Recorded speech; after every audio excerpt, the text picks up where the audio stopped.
Tu vois les avatars tout moches avec une lettre ou deux que tu vois sur tous les sites, c'est fini. On jette tout ça et on passe à la next generation des placeholders d'avatars. Je suis tombé sur un projet open source de fou furieux et je vais te montrer ça dans cette vidéo. Déjà, qu'est-ce que j'entends par les petits icônes avec des lettres? Bah, tu peux voir que c'est ce que j'ai juste ici, c'est-à-dire que si un utilisateur a une photo de profil, on l'affiche comme celle de David, et si un utilisateur n'a pas de photo, et ben on affiche une sorte de placeholder qui fait comprendre qu'il n'y a pas de photo de profil et qui crée un avatar. Je trouve ça pas très fun, surtout qu'on les voit un peu partout, alors qu'on pourrait faire beaucoup plus fun, et c'est la librairie que je vais te présenter aujourd'hui. Ça s'appelle Dicebeer et c'est une librairie d'avatars très simple à utiliser. On va venir ici dans le playground et en clair, le concept de ces librairies, c'est d'avoir plein de visages comme ça que tu peux avoir et qui se modifient en fonction d'une string. Et que chaque string crée un avatar unique au monde qui est généré de manière totalement aléatoire. Là,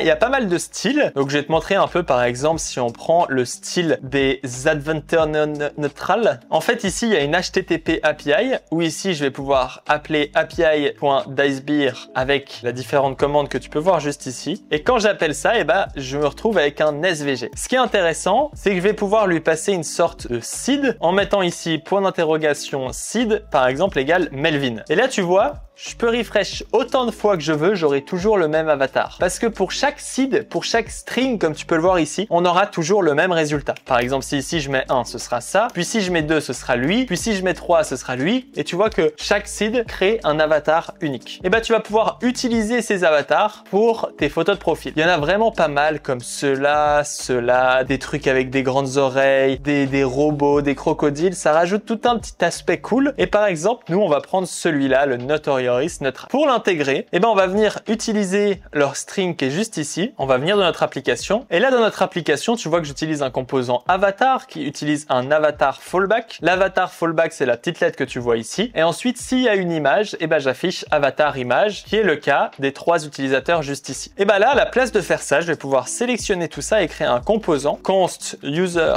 avatar qui va venir ici retourner ceci. Et lui, il va prendre en props un email et une image. Comme ceci avec email qui est une string et une image qui est optionnelle. Et là, au moins, je vais pouvoir commencer par, à la place d'appeler user, venir faire ça comme ça. Et là, je vais pouvoir faire const placeholder image est égal à la string qu'on a vue avant. Et ici, je vais faire point d'interrogation seed comme ceci égale. Et là, tu vas pouvoir intégrer l'email. Et l'email, c'est un seed parfait parce que par définition, tous tes utilisateurs, ils auront un email différent. Et ensuite, là, je vais pouvoir faire const final image est égal à image ou si elle n'est pas définie, placeholder image. Et donc là, je vais pouvoir appeler à la place de ça final image et enlever la condition qui est maintenant inutile vu que image, c'est une string qui est de toute façon définie. Soit on va utiliser l'image de l'utilisateur, soit on va utiliser ce placeholder. Et quand je fais ça et qu'évidemment, j'utilise mon composant user avatar juste ici en faisant user avatar et en passant l'email et l'image et je peux supprimer tout ça, et bah tu peux voir que maintenant, on utilise les avatars que je t'ai fait. Et tu peux surtout voir que chaque avatar est différent. Il n'y en a pas un les mêmes, même si ceux-là peuvent paraître similaires. Tu vois que lui, il a des yeux pas fatigués et lui, il a des yeux fatigués. Ce qui va te permettre d'ajouter un petit style dans ton application que je trouve vraiment cool. On pourrait en tester un autre, par exemple ici, les